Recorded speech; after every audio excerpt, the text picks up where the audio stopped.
आप में से बहुत सारे स्टूडेंट होंगे जिन लोगों को फिजिक्स पसंद नहीं, यानी फिजिक्स को लाइक नहीं करते, और होंगे बहुत सारे लोग, क्योंकि फिजिक्स अक्सर लोगों को ऐसा होता है कि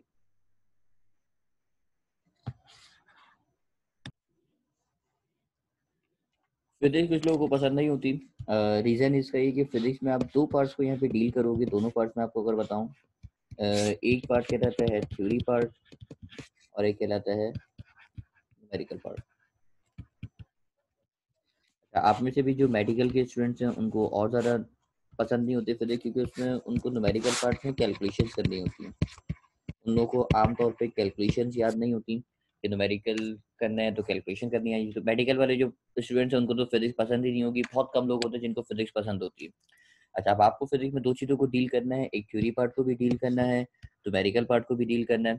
अच्छा, कैलकुलेशन के हवाले से मैंने कुछ चीज़ें आपको बतानी है कि आपको कैलकुलेशन अगर सीखनी है तो कैलकुलेशन मैं आपको पूरी सिखाऊंगा, क्योंकि फिजिक्स के अंदर मैथ्स का बहुत ज़्यादा आपके पास एक तरीके से पार्ट है कि फिजिक्स जो है मैथ्स के बगैर इनकम्प्लीट है। तो अब मेडिकल के जो स्टूडेंट होते हैं वो अलग से मैथ्स तो पढ़ते नहीं है, उनको फिजिक्स सिर्फ फिजिक्स पढ़नी है, बायोलॉजी पढ़नी है, केमिस्ट्री पढ़नी है, तो उनको मैथ्स सिखानी है, क्योंकि कैलकुलेशन करनी है, आपको कैलकुलेटर अलाउ नहीं है।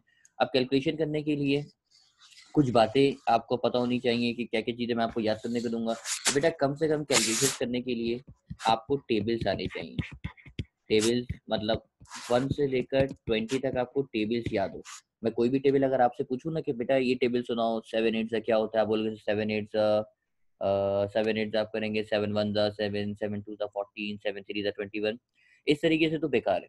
आपको बिल्कुल फौरन याद होना चाहिए कि सर आपने बोला 7 8 7 8 56, आपने मुझे जवाब बता दिया। तो बिल्कुल पूरे पक्के टेबल्स याद हो 1 से 20 तक। मैं ये नहीं बोल रहा कि आप अब नेक्स्ट क्लास में आओ तो आपको टेबल पूरे 1 से लेकर सारे टेबल्स याद हो, ज़रूरी नहीं।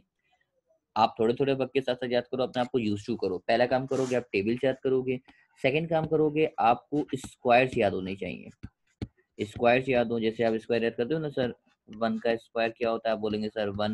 मैं बोलूँगा बेटा 2 का स्क्वायर क्या है? आप बोलेंगे सर 2 का स्क्वायर 4। मैं आपसे बोलूँगा बेटा 3 का स्क्वायर क्या है? तो आप बोलेंगे 9। 4 का स्क्वायर है 16। इसी तरीके से आपको सारे स्क्वायर्स याद हो। 4 है, 5 square, 6 square, 7 square, 8 square, 9 square, 10 square, करते-करते कम से कम आपको जो है ये स्क्वायर 20 तक के याद हो। ये स्क्वायर भी आपकी बहुत हेल्प करेंगे कि किसका स्क्वायर क्या होता है। तो 2 काम आपको करने हैं।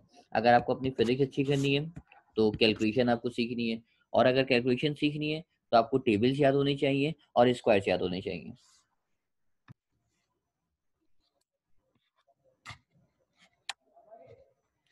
चैप्टर नंबर 11 मुझे अपना स्टार्ट करना है। चैप्टर नंबर 11 है मेरे पास हीट से रिलेटेड, चैप्टर को मैं स्टार्ट करूँगा। ये रहा चैप्टर हीट। जब भी आप हीट की बात करते हो, तो हीट की बात करने के बाद आपको सबसे पहले तो बेटा हीट की डेफिनेशन पता होनी चाहिए कि सर ये हीट है क्या? हमें आप हीट की डेफिनेशन बताइए। अच्छा, मेरी कोशिश ये होगी बेटा एप्टीट्यूड में पढ़ा रहा हूँ, लेकिन बिल्कुल बेसिक से पढ़ाऊँगा। इतना बेसिक कि आप बोलेंगे सर ये सारी बातें तो हमें पता थी और आपने हमें ये बातें दोबारा बताई। तो बेटा मेरा मकसद क्या होता है कि हर तरह के हर लेवल का स्टूडेंट मेरी क्लास में मौजूद होगा। कुछ बहुत अच्छे पढ़ने वाले होंगे, कुछ बिल्कुल पढ़ने वाले नहीं होंगे।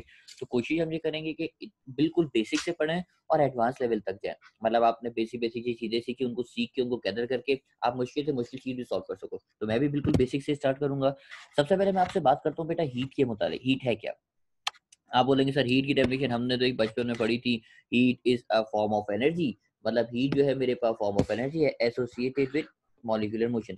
मतलब आपके मॉलिक्यूल्स अगर मूव कर रहे हैं, मूव करने की वजह से जो उनके पास एनर्जी होती है, उस एनर्जी को आप हीट एनर्जी बोलते हो। जैसे ये आपकी कोई भी गैस, इस गैस के मॉलिक्यूल मूव कर रहे हैं, तो जितना तेज मूव करेंगे उतनी ज़्यादा उनके पास हीट एनर्जी होगी। ये एक सिंपल सी डेफिनेशन है जो मैंने आपको बताई। अच्छा, हीट क्योंकि फॉर्म ऑफ एनर्जी है, तो हीट का जो यूनिट होना चाहिए वो यूनिट क्या होना चाहिए सर? वो हो जाएगा मेरे पास यूनिट जूल्स। क्यों? क्योंकि हीट फॉर्म ऑफ एनर्जी है और एनर्जी का यूनिट होता है वो हमेशा जूल्स होता है। एक और डेफिनेशन आप लोगों ने हीट की सुनी होगी, वो डेफिनेशन क्या है ज़रा मैं ये आपको बताऊँ। बेटा एक डेफिनेशन तो ये हो गई हीट की, heat is a form of energy. Second definition मैंने लिखी हुई है total kinetic energy of the molecules. यानी काइनेटिक एनर्जी को अगर आप टोटल करोगे, उसको आप क्या कहते हो? हीट कहते हो। अब सर ये क्या है हीट? मैं ये बात भी आपको बताऊँ बेटा। मैं आपसे अगर एक सवाल पूछूँ कि मेरे पास एक गैस सिलेंडर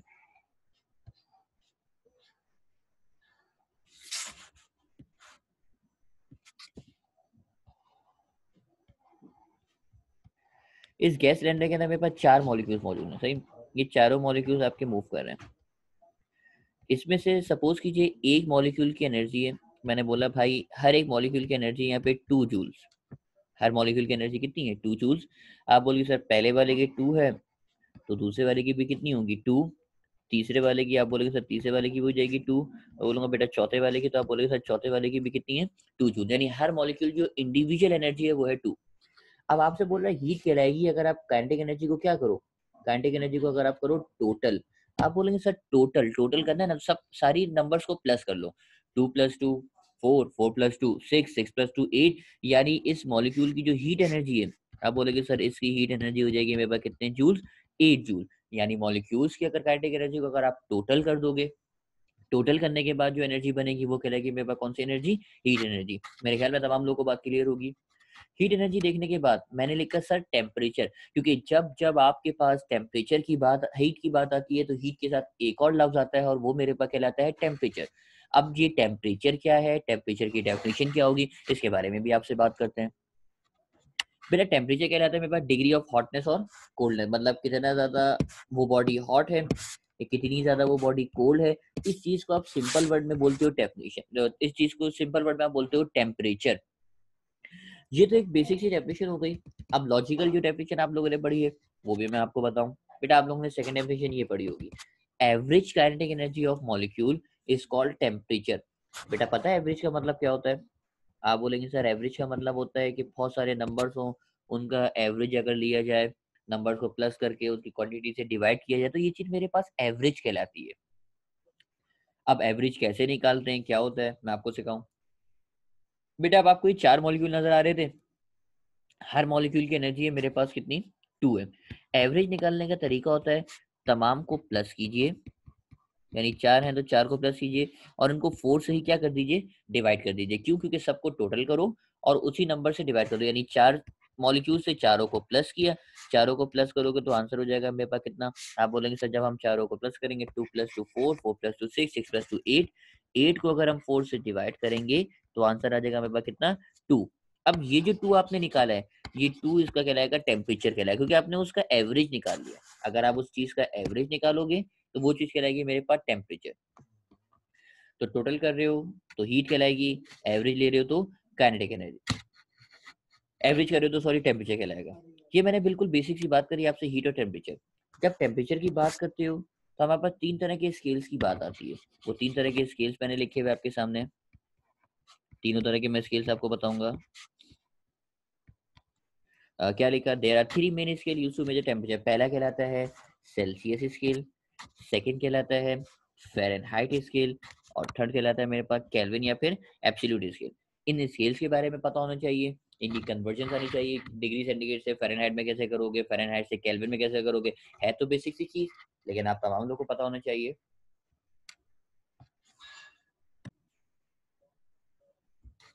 अब वो 3 तरह की जो स्केल है उनकी बात करते हैं। मैंने अपनी स्लाइड को आगे बढ़ाया, अब मैंने एक टेबल बनाया, मैंने लिखा सेल्सियस, फ़ारेनहाइट, केल्विन। बेटा जब भी इन 3 स्केल्स की बात होगी ना, कम से कम ये 2 चीज़ें आपको याद होनी चाहिए। एक याद होना चाहिए आपको लोअर फिक्स पॉइंट, और एक याद होना चाहिए मुझे कौन? Upper fix point. यानी lower fix point, upper fix point, ये होता क्या है, आता कैसे है, सारी बातें मैं आपको बताऊंगा। पहले इसकी जरा वैल्यूज तो देखिए, इनकी वैल्यूज क्या है। मैंने बोला आइए सर इनकी वैल्यूज देखते हैं। बेटा सेल्सियस स्केल में लोअर फिक्स पॉइंट की वैल्यू होती है 0 डिग्री और अपर फिक्स पॉइंट की वैल्यू होती है 100। सर ये आई कैसे, आप ये तो बताइए। बेटा बताऊंगा, रुको जरा सबर करो, थोड़ा सा हौसला रखो, मैं आपको बताऊंगा, लेकिन पहले वैल्यूज को देख लेते हैं। सेल्सियस में 0 है और 100 है, फ़ारेनहाइट में 32 है और 212 यानी 212। मैं लिख भी देता हूँ degree centigrade, degree centigrade, Fahrenheit, Fahrenheit. जबकि केल्विन के अंदर होता है आपके पास 273 और 373। ये हो जाएगा मेरे पास केल्विन और केल्विन में। सर ये lower fix point upper fix point आपने बता तो दिए। सेल्सियस में 0 और 100 होता है, फ़ारेनहाइट में 32 और 212 होता है, केल्विन में 273 और 373। सर ये नंबर्स आए कैसे, ये नंबर्स हैं क्या? तो बड़ा सिंपल सी बात। बेटा लोअर फिक्स पॉइंट को कैसे कट बनाते हो आप, ये जरा पढ़ो क्या लिखा हुआ है। The lower fix point is the temperature of pure melting ice eight 0 degree centigrade. जैसे आप वो पॉइंट जिसके ऊपर आपकी आइस मेल्ट करती है, यानी आइस अगर आप रखोगे, आइस, आपने एक आइस क्यूब निकाला, आइस क्यूब निकाला, इस आइस क्यूब का टेम्परेचर है -4 डिग्री सेंटीग्रेड।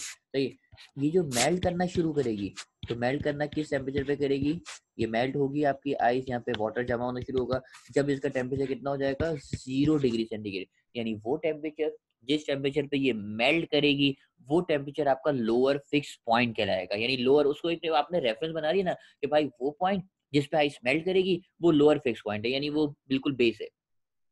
अब आइस कितने पे मेल्ट होती है, तो आप बोलेंगे सर ये तो हमें याद है 0 डिग्री सेंटीग्रेड।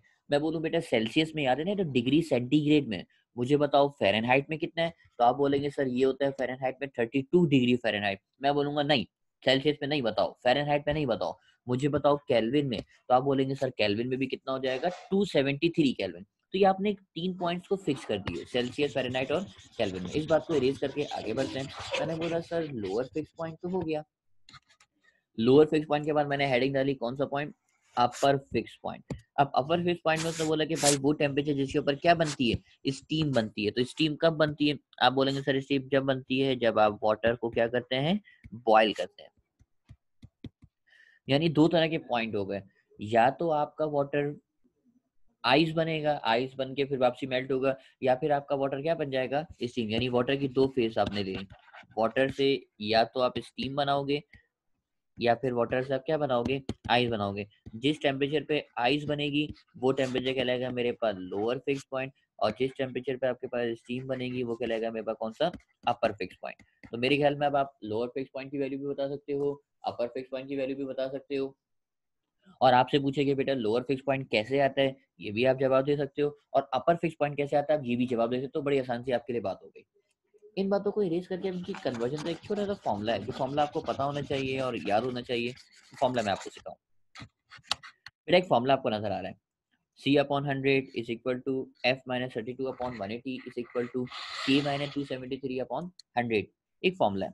अब इस फॉर्मूले को इस्तेमाल करना मैं सिखाऊंगा, याद तो बड़ा आराम से हो जाएगा आपको। ये फॉर्मूला आपकी हेल्प करता है अगर आपको डिग्री सेंटीग्रेड फ़ारेनहाइट को कन्वर्ट करना है, तो आप ये दो पार्ट सेलेक्ट कर दोगे, डिग्री सेंटीग्रेड रखोगे, फ़ारेनहाइट निकाल लोगे। अच्छा, डिग्री सेंटीग्रेड और केल्विन को करना है, तो आप ये पार्ट लोगे, एक ये वाला पार्ट ले लोगे, एक ये वाला पार्ट ले लोगे। तो ये कन्वर्जन करने का तरीका है। आप एक फॉर्मूला याद करो, आपको वो कन्वर्जन करना सिखाएगा।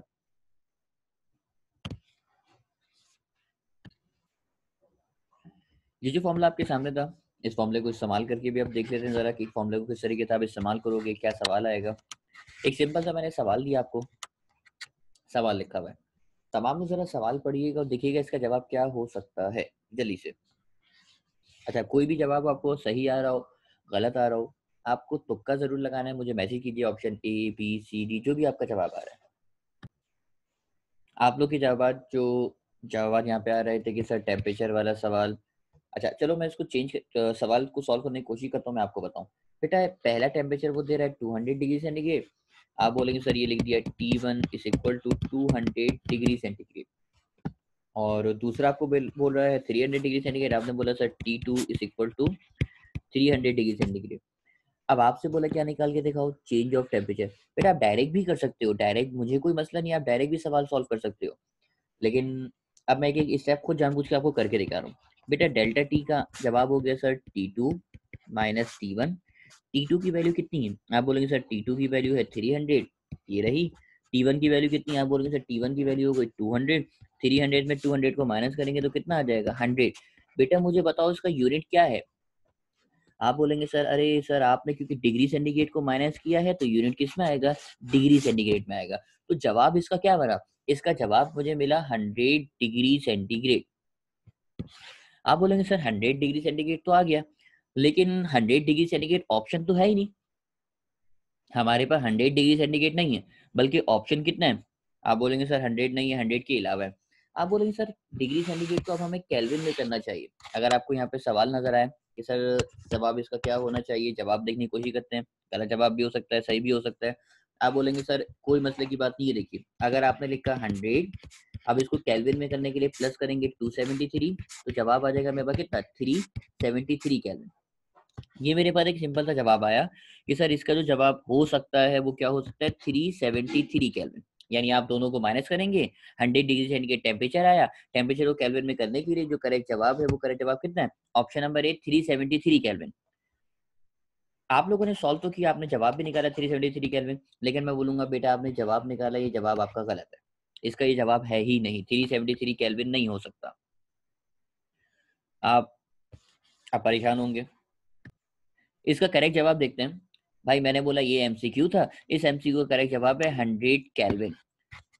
आप बोलेंगे सर कैसे, आपने आंसर निकाला डिग्री सेंटीग्रेड में और आप बोल रहे हैं इसका जवाब कितना है 100 केल्विन, सर कैसे? मैं आपको बता दूं बेटा, बड़ा आसान सी बात है, आपको ये छोटी छोटी सी बातें सीखनी है कि 100 केल्विन इसका जवाब कैसे आया।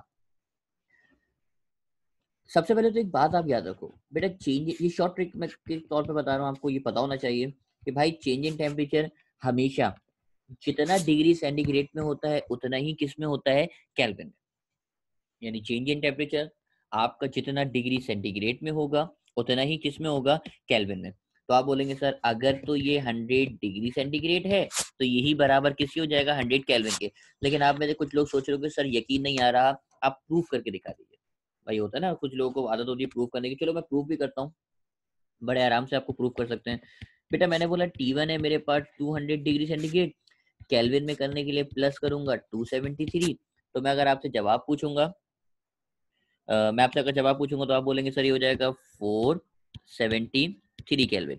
मैं बोलूंगा बेटा T2 क्या है, तो आप बोलेंगे सर T2 है मेरे पास 300 डिग्री सेंटीग्रेड, प्लस करूंगा इसमें मैं क्या 273, तो जवाब हो जाएगा 573 केल्विन। आप बोलेंगे हाँ सर ये बात तो सही है, आपने टेम्परेचर को केल्विन में कन्वर्ट कर दिया। मैं बोलूंगा बेटा चेंज निकाल के दिखाओ, तो आप बोलेंगे सर ये हो जाएगा T2 माइनस T1। T2 कितना है, तो आप बोलेंगे सर T2 है मेरे पास 573, ये रहा, बीच में लगा हुआ है माइनस, और T1 कितना है, तो आप बोलेंगे सर 473। और जब दोनों को माइनस करोगे 573 में से 473, तो जवाब तो बचेगा कितना? 100। क्योंकि अब आपने केल्विन में से केल्विन को माइनस किया है तो जवाब भी किस में आएगा? केल्विन में। यानी आप चाहे डिग्री सेंटीग्रेड में सॉल्व करो या केल्विन में, जवाब सेम आएगा। तो अब आपने याद कर लिया और आपको अब याद रखना है, कोई भी स्टूडेंट गलती नहीं करेगा। चेंज इन टेम्परेचर जितना डिग्री सेंटीग्रेड में होगा उतना ही किस में होगा? केल्विन में। तो आप चाहे पहले प्लस करो केल्विन में या बाद में, इजिली आप सॉल्व कर सकते हो।